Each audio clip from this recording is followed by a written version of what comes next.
So, what we're going to do this week is look at these next 4 weeks is Jesus and the transformation of desire.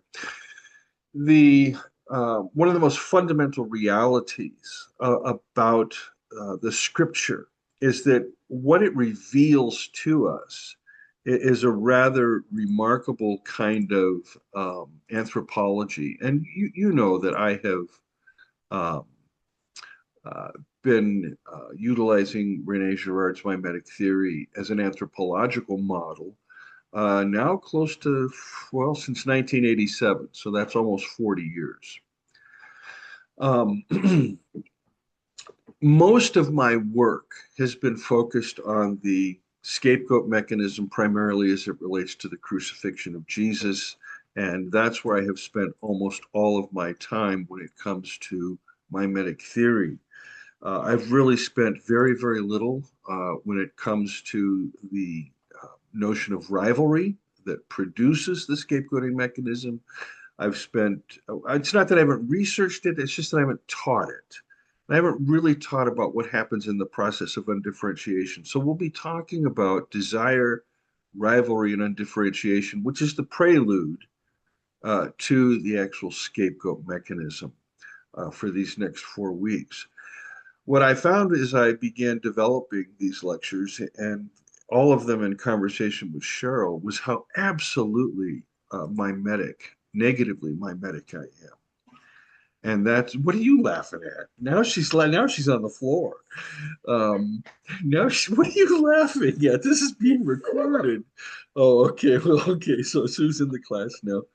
Um, uh, so hi Sue.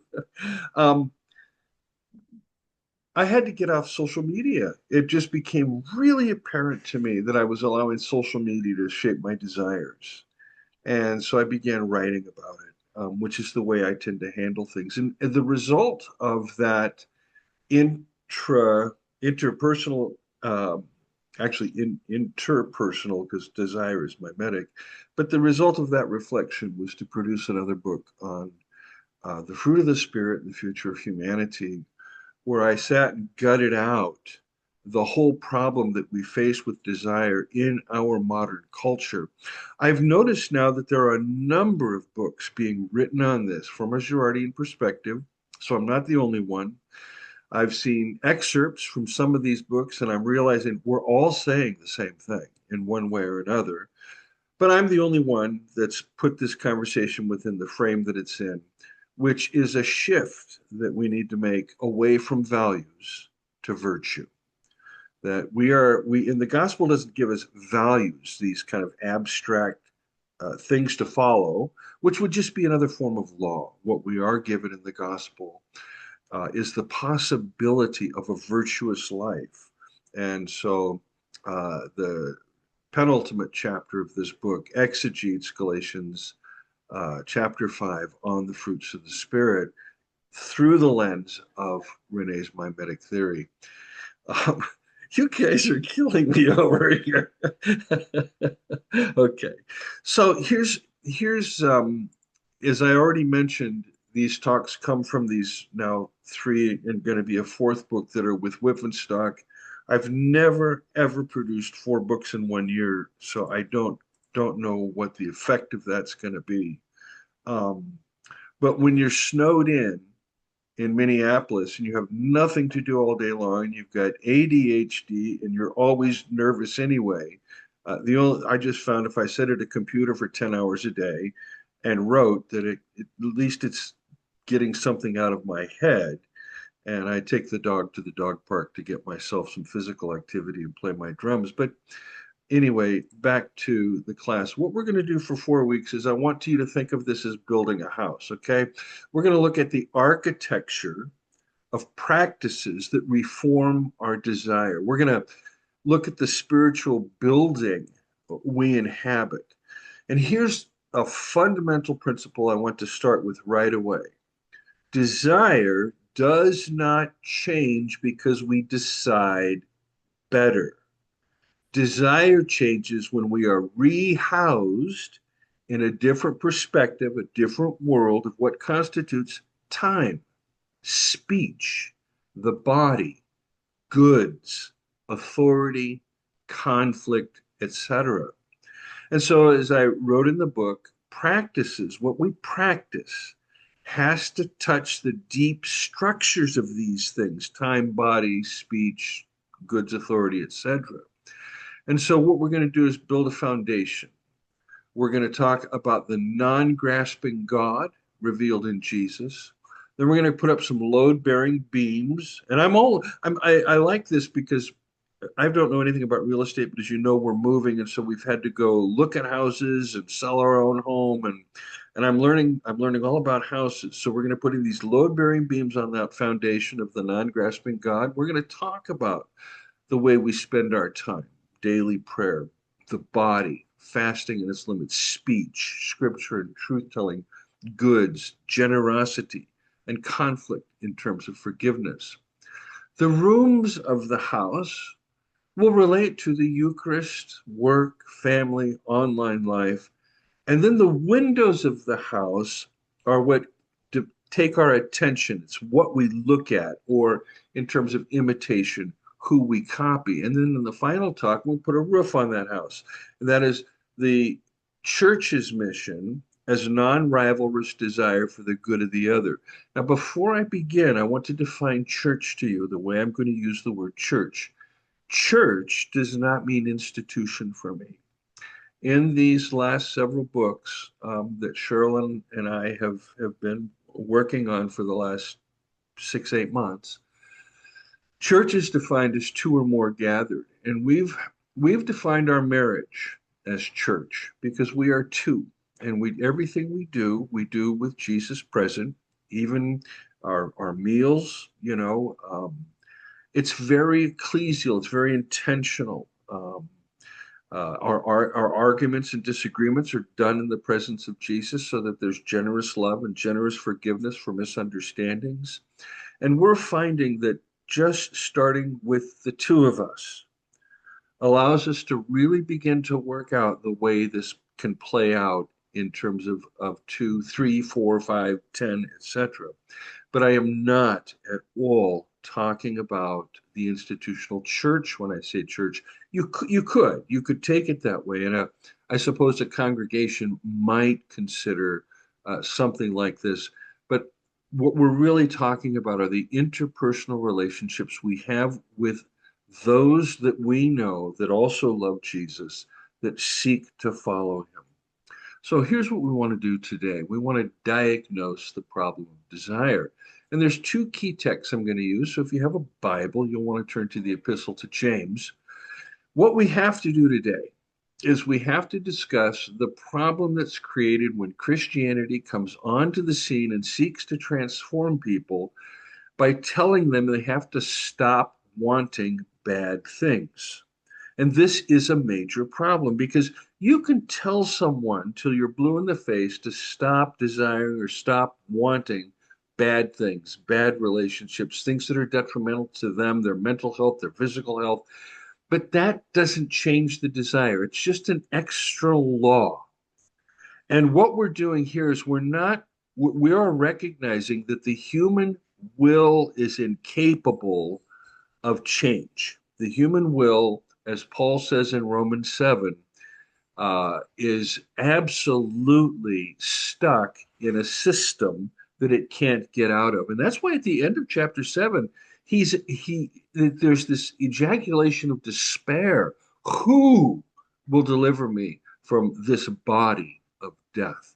So we want to talk about the move from moralism to something else. We want to diagnose how desire works. What is desire? And we're going to obviously deal with Renee's thinking here.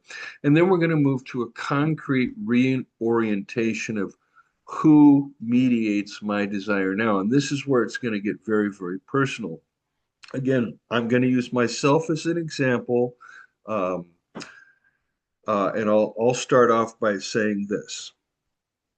Uh, One of the hardest things for me about being uh, a person on Facebook, a social media person. I don't consider myself an influencer because I never wanted to be. But part of the reality that I face on Facebook is that when I sit and take an hour and a half, 2 hours to write the kind of long posts that I'm used to writing, I immediately, as soon as it goes up, I start waiting for Russ and everybody else to like it and share it, and the more likes and the more shares, the happier I am. And when I write a post and it doesn't get the kind of attention I think it deserves, then I get sad. It's like, dang, I really worked hard on that and nobody's reading it or nobody's liking it if they're reading it and nobody's sharing it if they like it. And I found myself in these cycles of needing to check Facebook to see whether I counted. I didn't realize this is what was going on. I thought what I was doing was marketing. I'm checking my marketing. How's my stuff doing, right?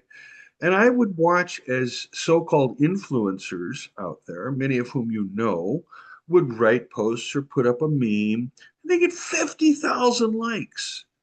And Cheryl and I would sit and scratch our heads because the meme or the post wasn't all that brilliant. And oftentimes, to use her favorite word, it was stupid.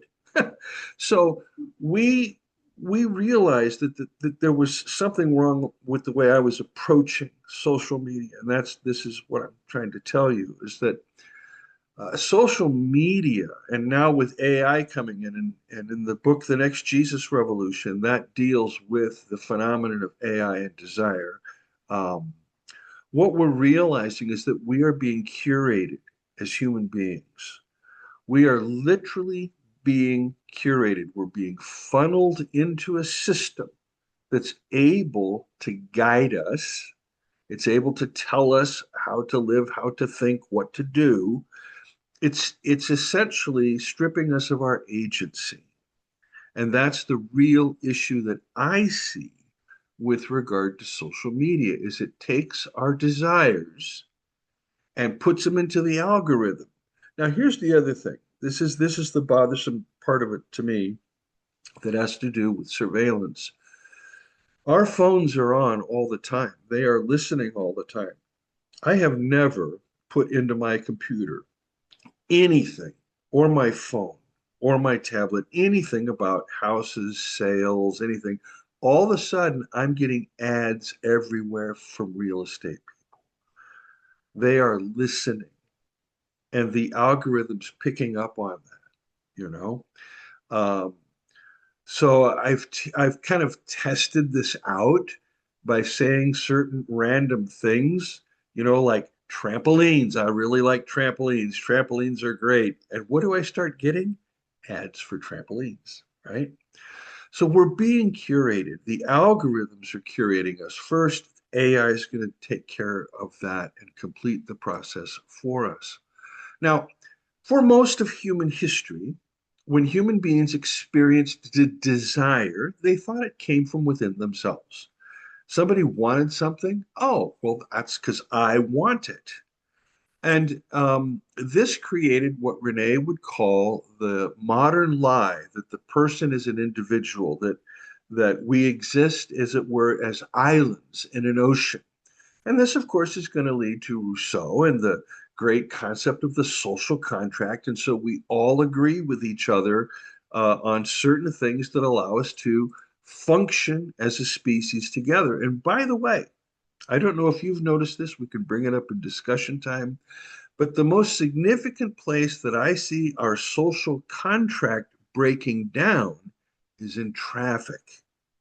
People have stopped following traffic laws. They're running stop signs. They are not using their turn signals. They are speeding excessively. I mean, I am really seeing some crazy things out there on the roads. And that's a real important social contract we have because when we come to a traffic light, red means red, you know? And I've almost been hit twice this week by people driving through my green light and their red light.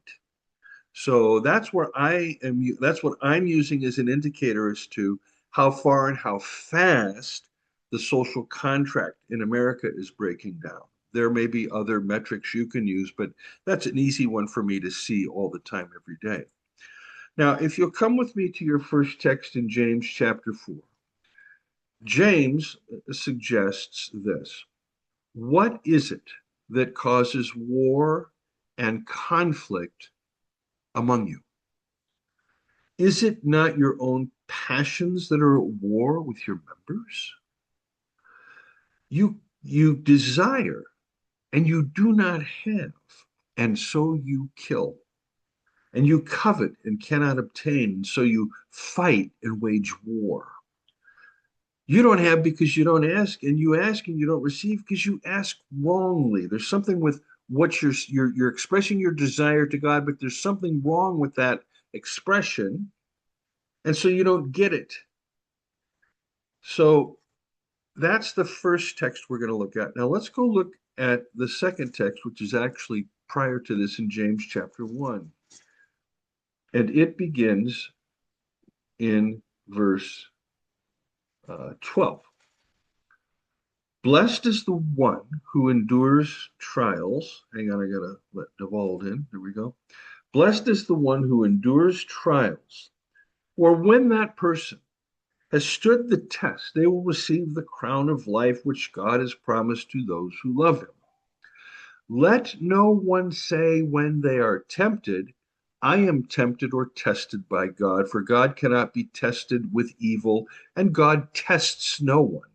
But each person is tested when he's lured and enticed by his own desire.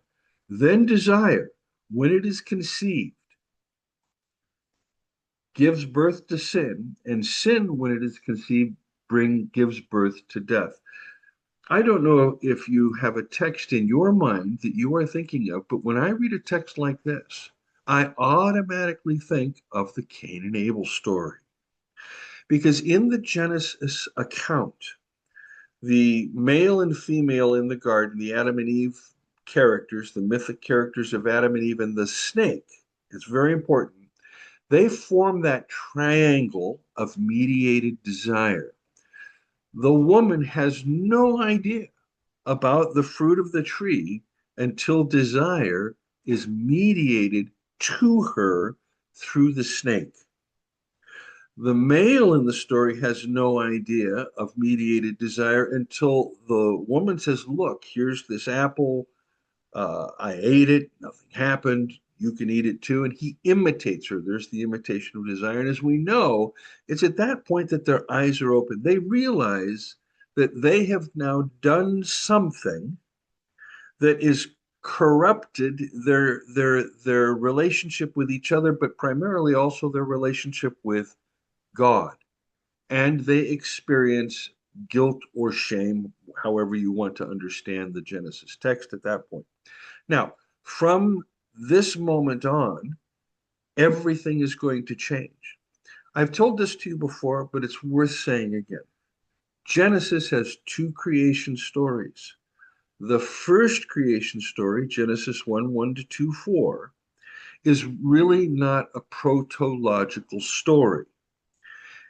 Although Genesis 1 is the writer structures the days, the 7 days, okay, that are done. As John Walton has pointed out, the writer is following the mythic Enuma Elish, but as happens always within mythologies as they copy each other, in these ancient creation narratives in the ancient Near East, creation was structured as a temple. Okay? This writer does the same thing. Creation is structured as a temple. And in the inner court, the most inmost thing of that temple is the creation of the male and the female, androgynously, as it were, in relationship to God, and everything is good. And then there's a seventh day, and God blesses it, and everything is beautiful. But when you get to the second creation narrative, which is a bit different than the first creation narrative in many ways, including what's created on what day and this and that, and our point is not to try and harmonize things that don't need to be. What we have in that second creation narrative now is an anthropology. If the first narrative gives us a theology, the second one gives us an anthropology. And in the second narrative, we go from Genesis 2:5 to chapter 3, the garden, chapter 4, Cain and Abel, chapter 5, Lamech, chapter 6, Noah and the ark, all the way down to the end of the myth in chapter 11 with the Tower of Babel and the attempt to divinize the sacrificial process to say that human sacrifice is something that gets divine sanction. That's what the end process would have been had God not stepped in and and busted up human language at that point. But in Genesis 2, 5 and following, you're in day 6 and you stay in day 6 for the rest of the biblical narrative. You don't have that day 7. You don't have that eschatological, everything is going to work out, everything's going to be just fine. Okay. So the first narrative, the first creation narrative is eschatological and it's theological. The second creation narrative is existential and anthropological. I don't know who these priests were that sat down by the rivers of Babylon and wept over Jerusalem. But as they are writing their narratives in light of this conquering that has happened to them, where Babylon has taken the priestly caste and into from Jerusalem in its first temple into Babylon, and they're having to rethink all the things that go with where's God? God gave us the land. God fought with us. Da, da, da, da, da. They're having to rethink all this entire process. Somehow, they really came up with a really clear understanding of the basics of human anthropology. So when Rene Girard says, I'm not adding what the Bible says to my literary, critical, philosophical, anthropological work, it's the Bible that allowed me to do all that. He's fundamentally saying that it's this revelation of scripture that allowed him to piece together these parts of the mimetic theory that he had only seen partially before. So, for example, in his first book, Deceit, Desire, and the Novel, Rene writes this. Really, I don't know if you've read this. It's probably one of the more denser reads. It's his first book, but he analyzes the problem of the so-called French triangle, where the husband and the wife are in this blasé relationship until another suitor comes along, enters that relationship, starts fawning over the wife and flirting with the wife. Well, the husband will imitate that, trying to get the wife's affections and attentions, and we all know how those kinds of things end up. The very famous French triangle, because French literature is the one that's real big on this. But Girard's able to trace that triangular process, not just in terms of the fidelity of these partners, but now also in the way that we desire anything at all. And it can be physical, it can be immaterial, it can be something like diamonds, which is physical, or it could be something immaterial like power. So, what Girard saw in Deceit, Desire, in the Novel is that all desire is triangular. All desire is mediated desire. None of our desires comes from within ourselves. We learn how to desire by imitating those around us. This is why childhood is so important. And when parents teach their children and model to their children what healthy desire is. And most of us grew up with in an environment where that was not done. And so we were just simply copying our parents' desires. When our parents, wanted something, we wanted it. And when our parents taught us how to want things, they taught us to want a good education so we could get a good job, so we could have a good life. We wanted what they wanted for us. We want what others want in order to satisfy us. We think that by desiring what others have, we're going to be just as happy as they are. Hey, look, Steve Crosby, he got a new car. It's a beautiful car. He's so happy with his car. He's telling everybody about it. I want a new car so I can be just as happy. Okay. And by the way, Steve didn't get a new car. I'm just using that as an example. So this whole business that we're trying to do in terms of recognizing that desire doesn't change because we decide better has to start with the fact that we recognize that desire is non-conscious. We don't choose to desire. We desire and then we choose. And this is why James, in these two texts that I've read, becomes so essential for building an anthropology. So in chapter 1, when James says, let no one say when they are tempted. And by the way, the word, I'm going to do a couple of word studies here with you. The word for tempted is not a moral word. It's the term pyrasmos, or pyradzein is the verb. It's the same verb that's used in the Lord's Prayer. Do not put us to the test. So in our King James, we say, lead us not into temptation. Don't put us in a place where we're going to do something immoral. It's not quite the translation we're looking for. To be put to the test in the context of the Lord's Prayer has to do with desiring that leads to scapegoating, the whole process of the ultimate test, which is to renounce violence, and instead of doing that, we embrace it. And I've shown this in some of my other books, so you can go like to the Jesus Driven Life and a few other books where I made these connections much more explicit and much clearer. The point I want to make right now is that desire itself is mediated. You can't change desire from the outside. Okay, you can't say don't desire this. You tell if you tell you've got had children, most of you have children, you know how children operate. You tell them not to want something and they want it all the more. So we all know how this works, and this is Paul's riff in Romans 7. Romans 7 is also, interestingly enough, at least according to Ben Witherington and Geert Tyson and some others, a midrash of sorts on this same text, Genesis chapter 3, which makes it fascinating that both Paul and James use the Genesis text as their fundamental anthropology, how they're going to understand what it means to be human.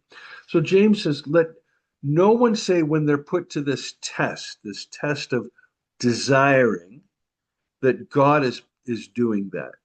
God cannot be tested with evil, and he himself tests no one. Each person is tested when they are lured and enticed by their own desire. Some of your translations at this point are going to put the word evil in. They are tested by their own evil desire. I'll explain why that's there and why it doesn't belong in a second. The point is you have to be aware of that, because for the Jews in Second Temple Judaism, the rabbis had a way of thinking about the human being. And one of the things they talked about were the two Yetzers. And Yetzerim is the plural for Yetzer. So if I say the Yetzer, the good Yetzer, the Yetzer HaTov, that's the good Yetzer. The Yetzer Hara is the evil Yetzer. Think of that medieval angel on one shoulder, demon on the other, devil on the other, whispering in your ear. And that creates the concept of what we in the West now call the conscience. Okay. And we're back and forth, back and forth. What do we choose? What do we choose? And we end up always choosing the devil and rarely the angel.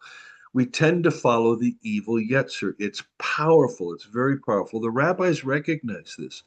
It is also possible, and in my opinion, probable, that if we take the Lord's Prayer and frame it within this anthropology and a rabbinic framework, what we have is forgive us our sins as we forgive others. Do not put us to the test. Don't put us in a situation where we have to choose not to kill, because in those kind of situations, reason is out the window, and the only thing that's left is the amygdala and adrenaline. Okay.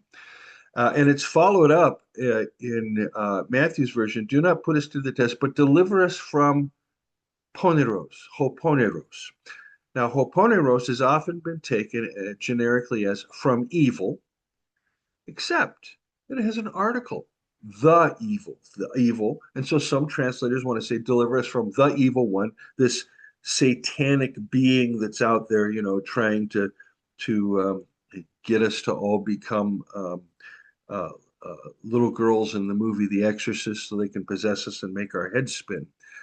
But I think that Jesus is much more subtle than that, and that Hoponerus refers to the Yetzer Hara. Deliver us from the Yetzer Hara. because there is a lot of material in the rabbis. When I say rabbis, now let me just be clear, I'm referring to the post Second Temple rabbis, but some of those traditions in that period from 100 to 500 when the Talmud is written, they can also be found in the pre destruction of the temple. So we're looking at these traditions that are in the air, as it were, with it in Jesus' time and Paul's time. This Yetzer Hara, what's the antidote to it? What cures it? Well, the rabbi said it's the study of the Torah. If we study Torah, we get to know God's word. We get to know what God desires, what God wants, and what God doesn't want. But it's by studying Torah that we will be freed from the Yetzer Hara. Now, one of the Paul's arguments in Romans chapter 7 is no, that doesn't work. You can put all the law you want out there.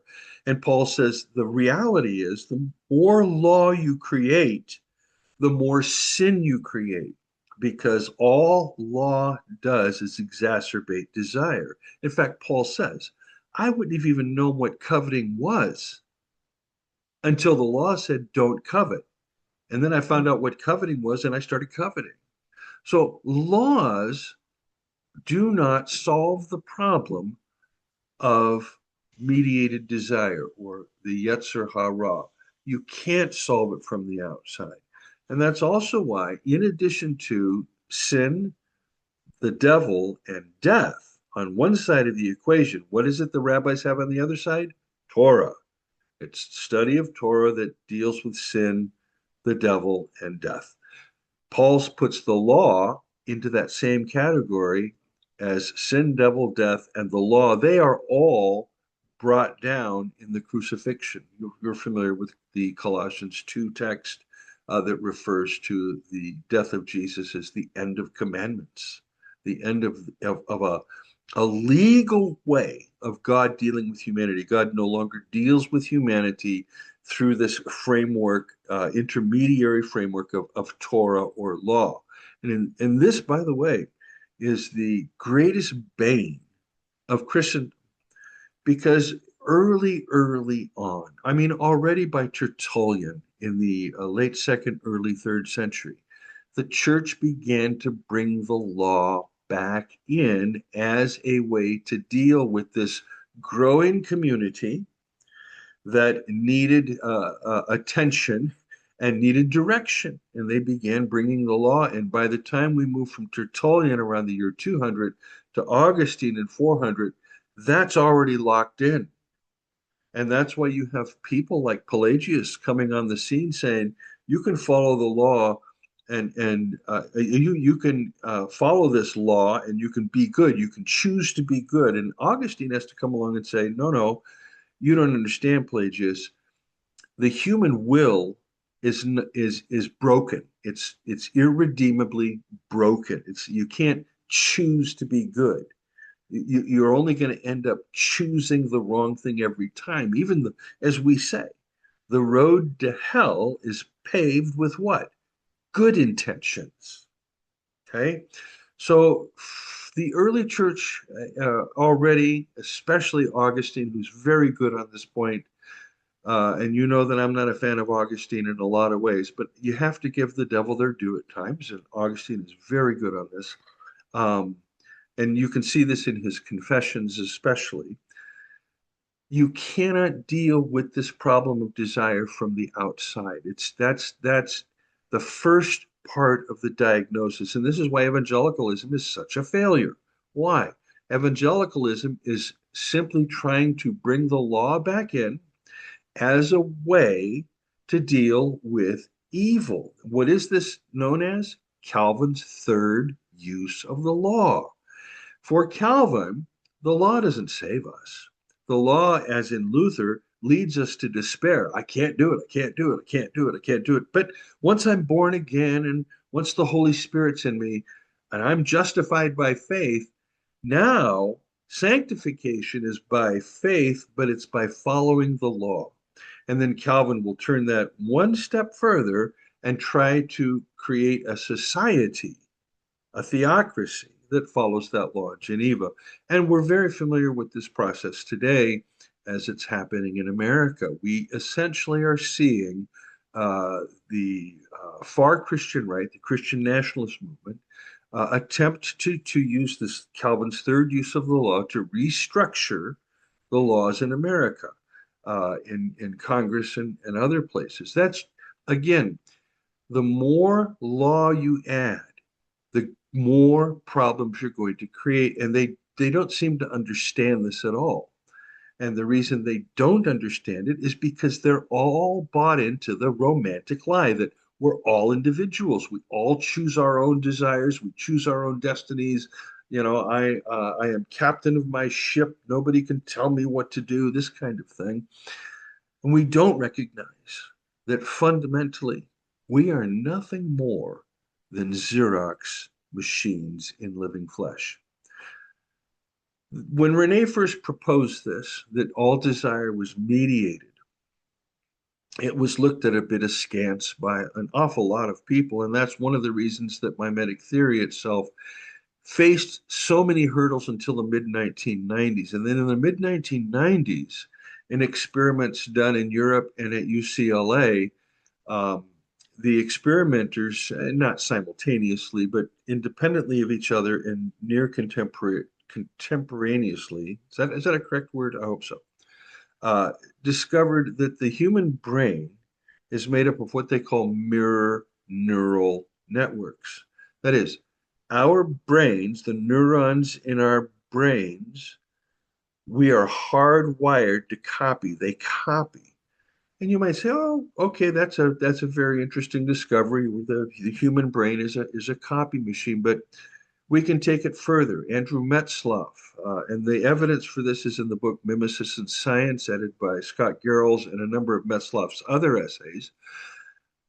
He went in for years, and when a baby was born, after, with permission from the parents, when the baby was born and certified everything was okay, by the medical staff, Metzloff would go to these babies and they videotape this. I mean, I've been in conferences with Metzloff. We've seen this. It's amazing. Where the researcher makes a particular face at a baby like this. And the baby goes, or the researcher goes, and the baby goes, 18 minutes out of the womb is the earliest example they have. 18 minutes. Babies are imitating their environment around them. James Fowler said, children learn to imitate. No, children are already imitative. We are born imitative. Uh, it's very speculative at this point, and I don't always understand the research on this, but there's been some research by some Jesuits to indicate that even the the babies in the womb, uh, also respond to stimuli uh, uh, imitatively. So I don't know about that, but I do know I've seen the videos of Metzloff. You can see this engagement already at 18 minutes. So we are naturally imitative creatures, and that validates a very, very important point of Girard's hypothesis about what it means to be a human being. As Rene would say, with the animal kingdom, once an animal's needs are satisfied, the basic needs of food, and reproduction, and safety, once those basic needs are satisfied, animals don't want, they don't have desires. Human beings are the only creature to desire. And that's what makes us, in that sense, unique. Now, where does this come from? In the evolutionary process, when they're taking the skulls of the ancient fossil artifacts that they find, they notice that there is cranial enlargement of the skull. That indicates that as the human being evolves, its brain capacity also is physically growing and evolving. That is, the mirror neural network structure of the human brain is growing. In addition to that, we have a piece of our brains right down the middle called the corpus callosum that integrates both hemispheres so that this desiring, which is very non-conscious. It's happening well below the surface of our ability to even recognize it in ourselves, can be now is brought into this the whole structure of the human brain, and that can account for things like language and the reality of civilization, that little connecting tissue. There's an interesting story about a guy that wasn't born with that connecting tissue, and he would end up becoming, we would call it super autism in a way, and he would become the figure behind the movie Rain Man. So our brains need this connective tissue. We are hardwired. We are human copy machines. We don't want anything without first that desire being mediated to us. Okay? This is so, so important. And so when James says, let no one say when they're tested, it's God that's doing the testing. No, he says we are enticed by our own desire. We don't recognize that our desires are given to us from outside of ourselves, and that's why our desires, once they're met, we go right on to another desire. We want something else, and then something else, and then something else. Our when our desires get satisfied, our soul doesn't. To Steve gets the new car, he's happy. I get a new car, I'm happy too. But now I'm panicked. Somebody's going to scratch it, or if I got a Tesla, they're going to key it, or I'm all nervous, and I got to protect my property, and it changes who I am. This thing that I've desired, this object of desire. Okay. So the point here that I'm really trying to key in on is that James and Paul fundamentally recognize that desire is not private. So Renee can say, just in the very first pages of Deceit, Desire in the novel, the object can change with every new adventure, but that triangle remains. All desires mediated. I only want through someone. And that's why envy is not a small sin. Envy is the whole structure of perception. And that's why envy is one of the seven deadly sins. It's why the New Testament addresses envy all over the place. And I don't want to get political, so please don't take this that way. But I want to observe it may well be true that Jesus offers a special blessing for those that are poor. But if you look at his teaching, one of the things that he teaches is that it's not the accumulation of things that are going to satisfy you. And he has to address the problem of envy. And he does. Today, we don't address that. And so the envy amongst the lower classes in the world, the envy produces resentment, and that resentment produces conflict. That's James chapter 4. So we may say, oh, God's on the side of the poor. That's only a small piece of it. The other piece of it is that God would also change the way the poor desire. But we don't teach them that. We teach them instead to become socialists and want everything that Elon Musk's had, and then they'll be happy. And that just is not a workable solution. So the real question is never, what do you want? The real question, and this is something I've had to learn now just 100 times a day, every day for months, is who's teaching me what to want? Why do I want that? Why do I want approval? Why do I want acceptance? Why do I feel I need to have those things in order to be Michael, the dude of theology? And as you know, I mean, y'all should have a Cheryl in your relationship because she's a pruner. She takes the bush and she prunes it back. I watch her every spring prune her garden. Well, she's been doing that to me now for 2 years, and it's good. You've seen the change. You've seen the change, so it's good. She can laugh, but it's true, and she knows it's true. This pruning process has to do with her always asking me, Michael, is that what you want? Or is it that somebody else has it? So, like I said to you before, the best example I can use is that of the algorithm and Facebook likes. Okay. So, James doesn't begin with rules. He begins with this causal chain. Conflict leads to pleasures at war within, grasping prayer, intensified frustration. And if we help people realize this, then we can help them why they can go, that's why I'm always angry online. And at the same time, PhDs can call that anthropology. Why is it that there is so much hostility out there in the social media world? It is because people have primarily desired the values that they think will bring them peace. And values do not bring peace. It's a real challenge for me to communicate this to people. You can't you can change a value structure. You can go from conservative to liberal, reformed to Catholic, Pentecostal to Lutheran, atheist to Christian. You can whatever. You can change the value structure. You may see observable differences in behavior for a while, but eventually everything reverts back to that mean, the mean of the Yetzer Hara. And we see people of all stripes just blindly following who they think are those that are going to give them the right values. And what we want to do is recognize that values are law. Okay?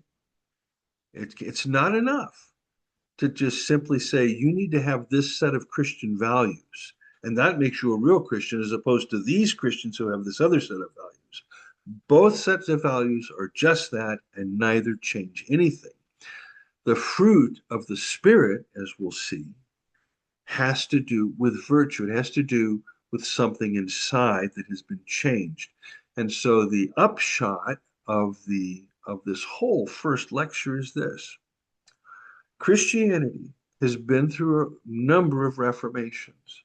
We've seen the Reformation in the early church of the institution that as the masses came in after Constantine, even just before that period of time, but especially after, uh, now Christians recognize that there was a watered down Christianity. So what are we going to do? We're going to go out into the desert.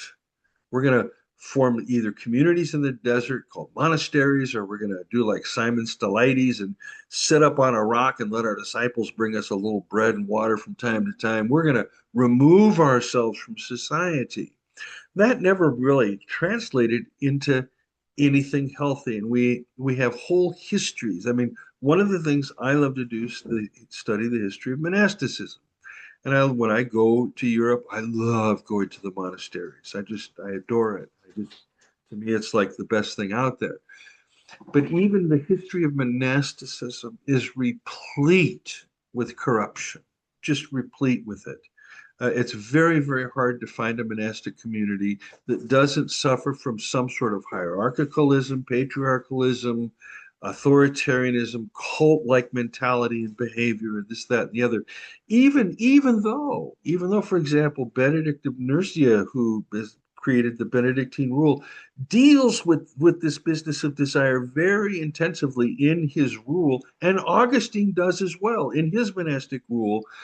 It seems that monasticism itself, again, never saw the connection between desire and mediation. That desire was mediated, and so there was an attempt to diagnose this, and I think that they moved in a lot of the right directions, but they weren't able to reform anything, even though they created this super class of Christians, monks and nuns, and then the Catholic Church comes along and says, well, you can be a monk or a nun or a priest, and you're the ones, you guys follow the Sermon on the Mount.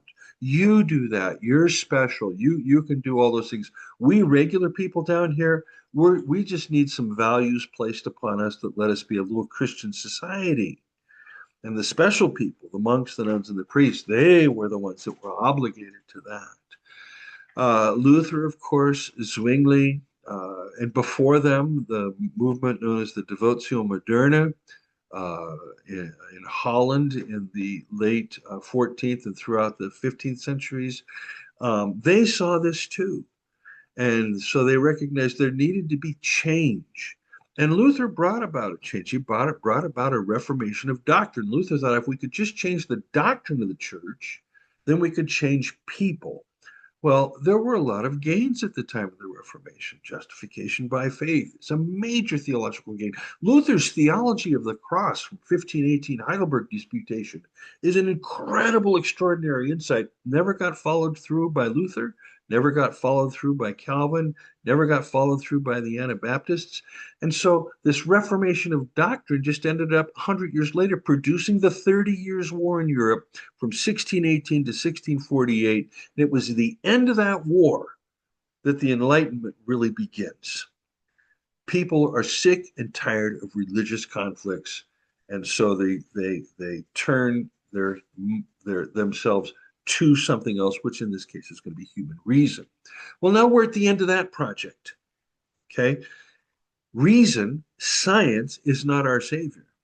In fact, if all the current, which I mean by the last 2 weeks, uh, indicators or indications of anything, AI itself will end up destroying us. I mean, there was a test just recently produced by Harvard and Stanford, just maybe 3 days ago, where they tested a number of AIs and found out that the AIs lie, they cheat, when the AI recognizes it's being tested, it cheats. And some AIs have, as you know the stories, have encouraged people to commit suicide. I mean, AI is what? Human programming coded so that it's exponentially faster, but it's still human coding. And what do we call them? LLMs, large language models. And how do large language models learn? They learn by imitation. Who is AI imitating? The human scientist. The human scientists who are following the Yetzer Hara. So uh, we are on the cusp of something remarkable and extraordinary in the next 12 to 18 months. We can't simply insert values into an AI protocol. Okay, you can't do that. Um, uh, I don't want to get too deep into this, but again, the experiments that have been done this last several months have shown that the AI just adopts the value system of its programmers.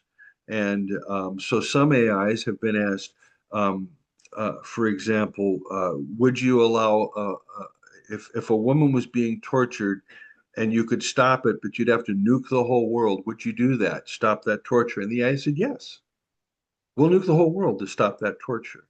So the value system that's desired to be implemented within the AI ends up becoming that which will destroy us. So this is what I'm trying to say.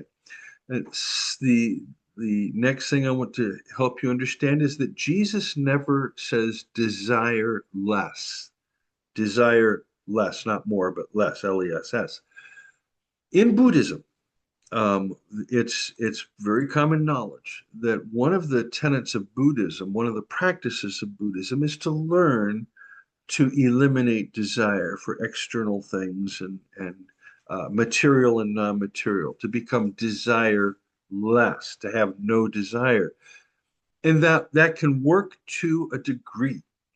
The problem is it doesn't eliminate the real problem. If you're a Buddhist monk, you're in a Buddhist monastery, you're high up on a mountain in Tibet, and everybody's practicing this, yeah, in that little group you might be able to get away with it, but you can't bring that down into human society. So and the second thing is that it goes against the very makeup of what it means to be a human being. We naturally copy. We're built to copy. We're hardwired to copy. It's part of our biology. It's part of our psychology. It's part of our spirituality. It's part of who we are as human beings. We want what others want. We copy. We desire what others want. Jesus never says desire less. Try to eliminate desire. He says desire differently. And this is where we're going. What we're going to be arguing is that We are looking to relocate our desire. We are looking to relocate how we want and what we want by turning our attention to the only one who can teach us how to desire differently. We're reforming desire. And it's in the reformation of desire in our interior as the work of the Holy Spirit that we can pursue that which counts as life. We can learn to give away our soul. When Jesus says, unless you give away your life, you can't be my disciple. He's not talking about unless you die. He's referring to that innermost part of ourselves, the very thing that structures the rest of us, and that's our desire. And so we are looking to be those whose attention is no longer captured by what is valued out here within human society. What counts in human society? Recognition. It's huge.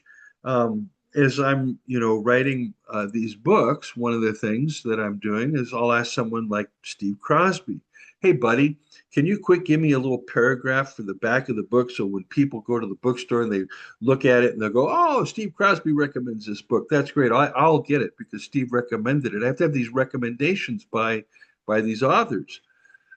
Why do I need those? Why do I need those? Well, I need them because otherwise people wouldn't want the book. So I remember when I had Rene Girard and Walter Wink and some of my other friends before they passed away, they were always, giving me little blurbs for the covers of my books. I wanted those because I wanted people to want what Rene wanted. I wanted people to want what Walter wanted. I wanted them to want, what I wanted, which was sell my books. Why? Because I wanted to be famous. I wanted to be well known. I wanted to be respected. I wanted attention, you know. I was like the plant in the little shop of horrors. Feed me, feed me. And the more you fed me, the bigger I grew. And the more I demanded, greater and greater things to be fed. This need for us to redirect our attention indicates already that something very different is happening. Our attention in the gospel is not being directed toward Torah. Not that Torah is bad. Torah is fine. Torah can say, love your neighbor, but it can't change your desire. Torah can say, love the Lord your God with all your heart, but it can't change your desire.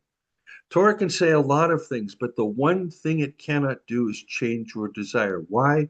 Because it is not human. It's not a model. We need a human model whose life we can look at, whose desires we can look at, whose desires we can then desire. And so when Jesus says, primarily, seek the reign of God, and everything else that you think you want will be given to you, the reality is that when you seek the reign of God alone, all the other things you think you want, you don't want and you don't need. That's what people don't get. They think, "Oh, I'm gonna follow Jesus. I'm gonna go to church. I'm gonna read my Bible. I'm gonna do all these external things, and then God's gonna give me that car, that wife, that house, this, that, the other." That's a theology of glory.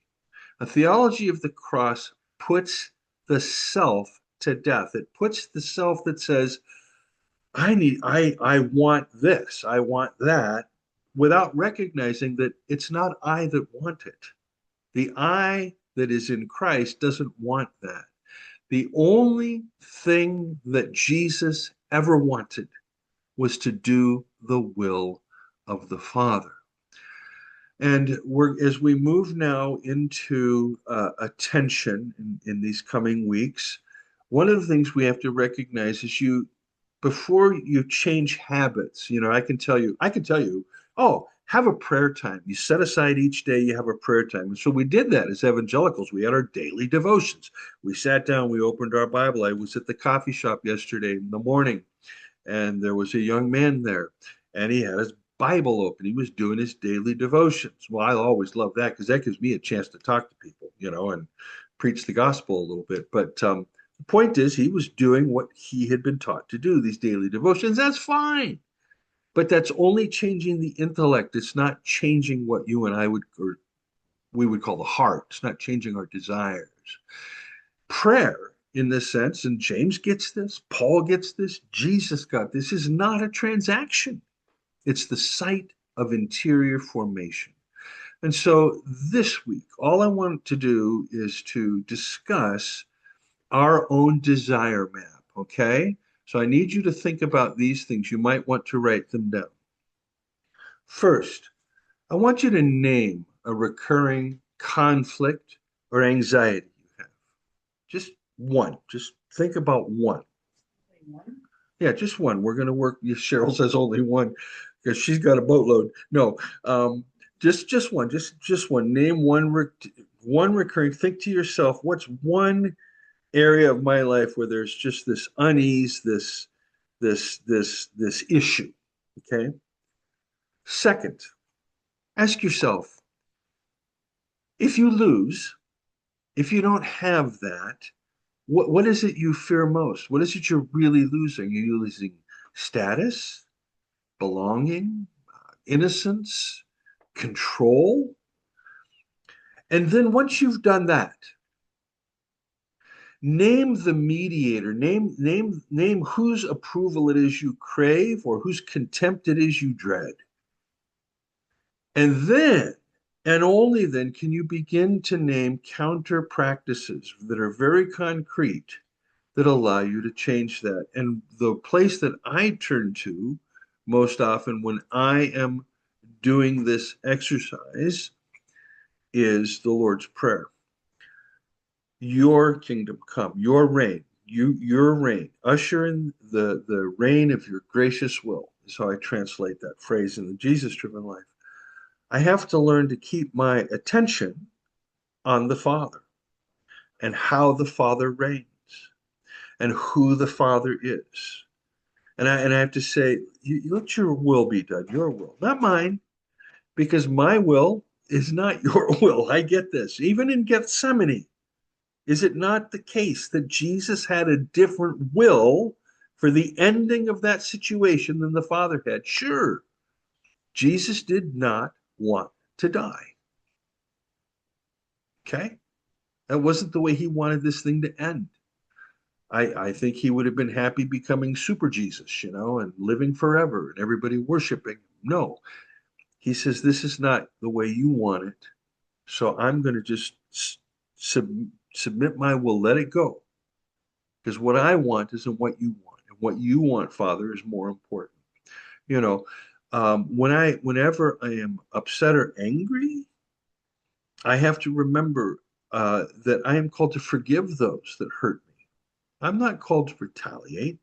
I'm not called to get even. I'm not called to do any of that. I'm called to forgive, and so on and so forth. So I use the Lord's Prayer as that which reorients me. So if I'm not getting what I want, or I'm feeling I'm not in control of a situation, and I need it, then I stop and I go, wait a second. This is not about me. This is about me learning to let God be God. Let the Father do the Father's work.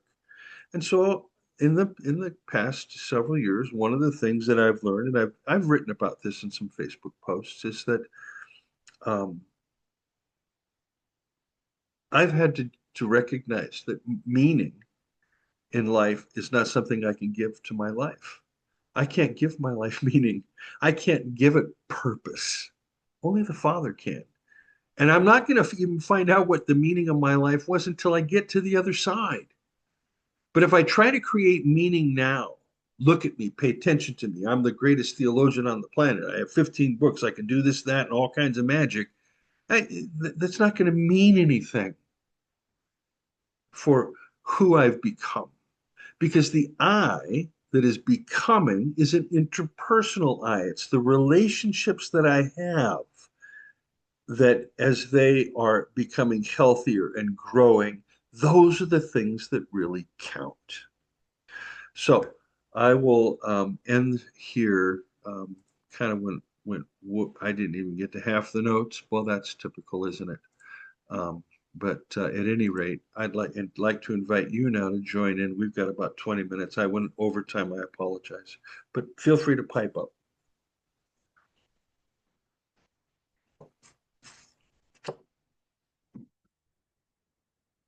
Don't all talk at once.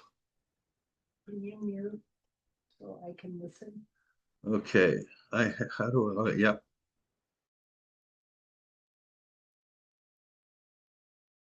I think I need you to run over those assignments real quick. 3 and 4 is what I didn't capture. I think you had a list of 4 things. Number 1, name a reoccurring conflict or anxiety. If I lose, what do I fear most? Number 3, name the mediator I use. Okay. So the first one was name a recurring conflict or an anxiety.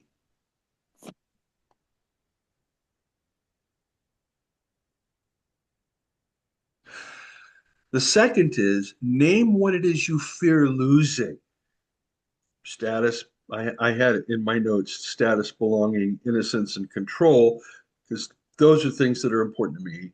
There will be other things that you can fear losing too, but I'm just naming again this a lot of this is just coming right out of here. That's number one, name the conflict. Number two, name what you fear losing. Number three, name the mediator. That is when you're desiring this from somewhere, from someone. So whose approval do you crave? Whose contempt do you dread? Okay. So in my case, there are certain social media influencers who I would love to like my posts and share my posts. They would never do it, but and when they don't, I'll have a tendency to then the next time I write a post, there'll be a little passive aggressive poke in their eye kind of thing. Um, and Cheryl saw that. She said that's something that we have to deal with. So name the conflict, name what you fear losing, name the mediator, name where you're getting it from, and then name a concrete counter practice you will try this week. Okay. Whether it's, yeah, and there are so many ways and things here, folks. We're not talking about anything specific. I gave you what I do with the Lord's Prayer. Um, you can do silent prayer. You can do meditation. Um, I heard one person talk about an envy fast. That is, they didn't do comparison scrolling when they were online. Um, uh, things like doing a kindness for someone, and they have no way to repay you. They don't know your name, but you've done a kindness. You've done something that is important to that person. Okay, and carry this with you because desire is educated. It can be re-educated. Mm. Carry that with you.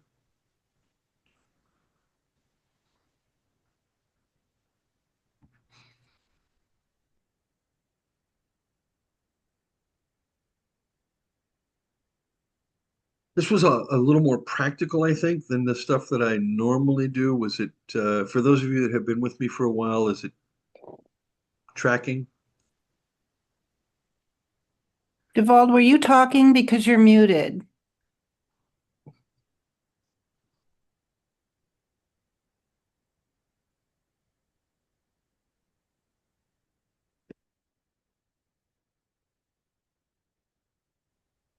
Thank you. Sorry, Cheryl. I'm not very used to Zoom. I work on Teams nowadays, and I'm on my phone, so um, yeah, I see you can hear me now.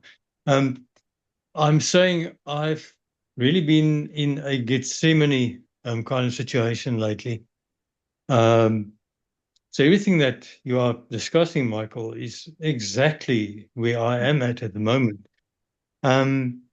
Where my job places me in a very conflicting situation all the time. Yeah. Where I have to choose sides, And lately, what I find is that, well, let me explain. I chair disciplinary hearings, mostly. That's a big part of my job. And in South Africa, we have very strict labor laws.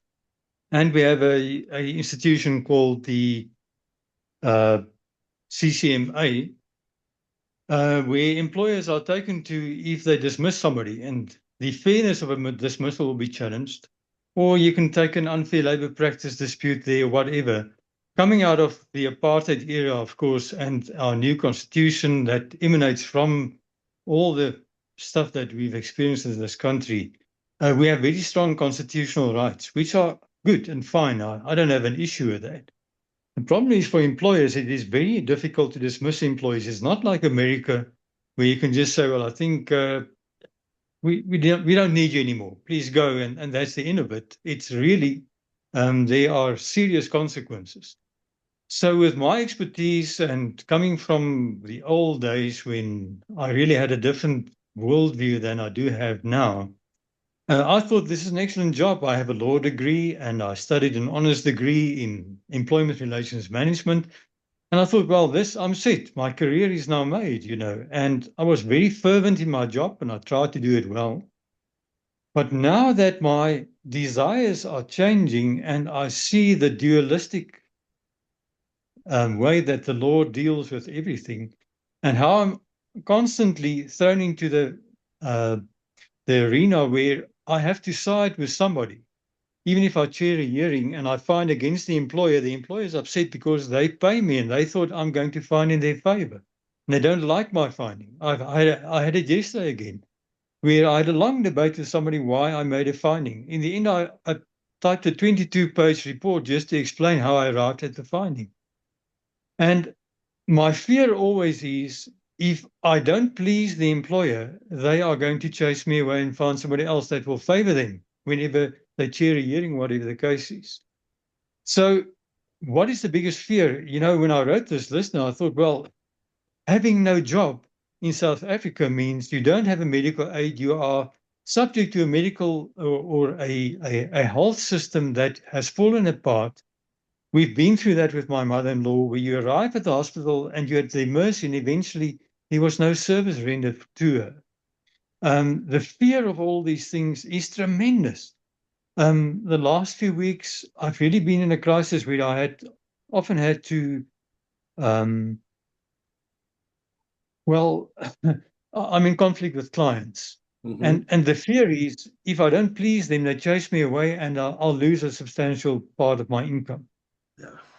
But the consciousness of, or the awareness of who Jesus is and what it means to take up my cross or deny myself, take up my cross and to follow him is so strong in my inner being that I'm conflicted at home as well, because I'm looking at these people that I care for here in our home who are all reliant on me for an income. And I think if I do what I feel in my heart to do, you are all going to be in this with me without an income, and I don't know what's going to happen to us. Right. And my dad said today, but we must remember there's a resurrection and there's this trust in the Father that he will give us our daily bread. It's one thing to say it, it's another thing to say, well, let's pull that trigger and now we're on our own, except if we hope in the Father. Nobody else is going to help us. That is a conundrum. It's a battlefield in the soul. Yeah. Oh, I hear you. I mean, I'm remembering back to 2017, and losing Preaching Peace because I had to, I could no longer submit to the tyranny of a value system that was in here, and I lost everything. And it's hard. It's really hard. I will say this: the Father never left me without daily bread or a roof over my head, and there were people that helped me. There are still people today, some in this room today, that are here today, that continue to make sure that I have daily bread by their gifts. Otherwise, I would have been out of the street, you know. That's just what the world needs, is another homeless theologian.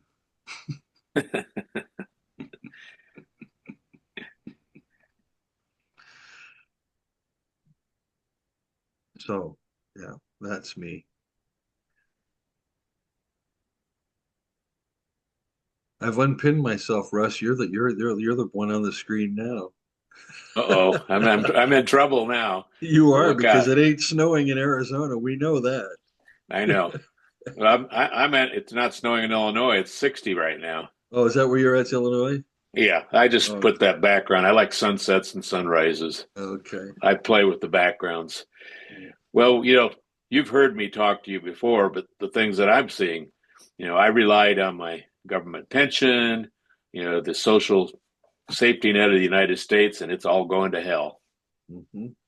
And I don't feel like I'm offending anybody yet, but I certainly feel, just like he said, it's what's going to happen to me and my wife medically, home wise.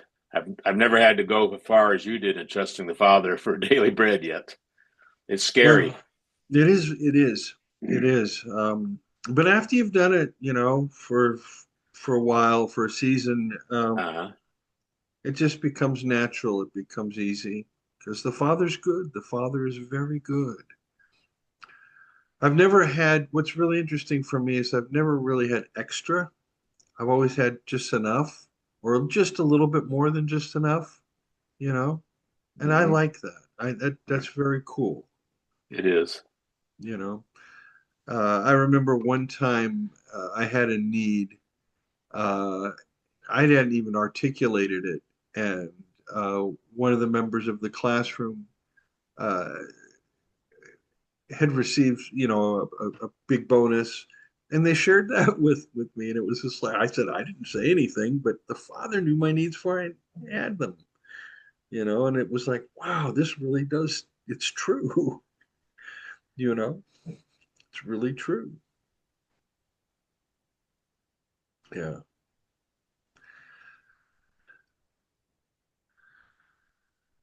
Well, I got about 7 minutes for the rest of you. Well, Michael, I'm working my way through uh, Victor Paul Furnish's book, The Love Command in the New Testament, and am absolutely fascinated by almost the stuff you were talking about this morning, Hmm. that it's in that understanding of that love command. And that it appears in Paul not with that name, and that it's a function of the spirit of life, and the spirit of love that comes from Jesus, that is that antidote to the self. Mm-hmm. Um, Lou Martin had mentioned him in his book, and so I got a copy of the book. I'm only about halfway through, but I'm blown away Nice. in how it changes our spirituality, Yes. how it changes our view of humanity, how it changes our view of the Father. And then what you've been writing about theodicy, burning down the courthouse and stuff, has just fed into that. Hmm. And so I'm finding great resources in you and in others.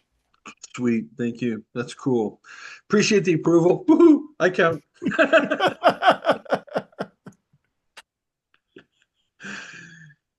Michael, if I can just add as well, that essay that you wrote on prayer, that has so much value for me. It just takes me ages to work through a page. Because every time I read a page, I think, well, I didn't really get this part. Let me read that again. And I think all of that plays into what I spoke about just now. It is really bringing me to a place where I say, for the first time in my life, I understand what it is to walk on the narrow road. It is not a morally narrow road. When you look to this side and that side, you just see, but there's no one beside me. No one is prepared to follow this Jesus, or they don't know this Jesus. Therefore, they're not following him. And I must say, for me, there's tremendous value in that. Thank you. I really appreciate that. No, you're welcome. Straight is the gate, narrow is the way, man. Few be there that find it. It's the easiest road because it's just Jesus. And it's the hardest road because it's just Jesus. Mhm.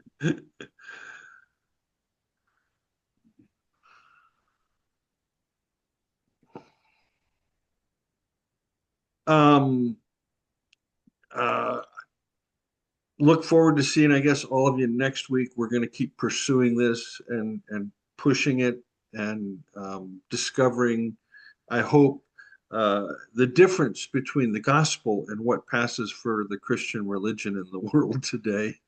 And at the same time, interestingly enough, using that tradition as that which can be supportive and nurturing, but using it now not as an external monitor, but as an internal capacitor. So I don't know if that makes sense, but that's what I hope to do. I just wanted to say that this video will be uploaded into the classroom on the website. That the problem that we were having this morning was with the Zoom link, sharing the Zoom link. For some reason, we don't know why, but we'll be able to get everything sorted, and starting with this class, that's where they will be Yeah. saved as recordings. It might take a little longer this time just because of life, but we'll get it there pretty soon. Yeah, as I mentioned at the beginning, in the last 10 days, without even thinking about it, we found a place up north. We've got our house on the market. It's a big, crazy time. Um, we had to stage the house. I had to pack up all my Greek books to get that bookcase out. So the house, I mean, it's like, holy cow! It's a crazy time to move, but it is what it is. Okay, well, I'm gonna stop.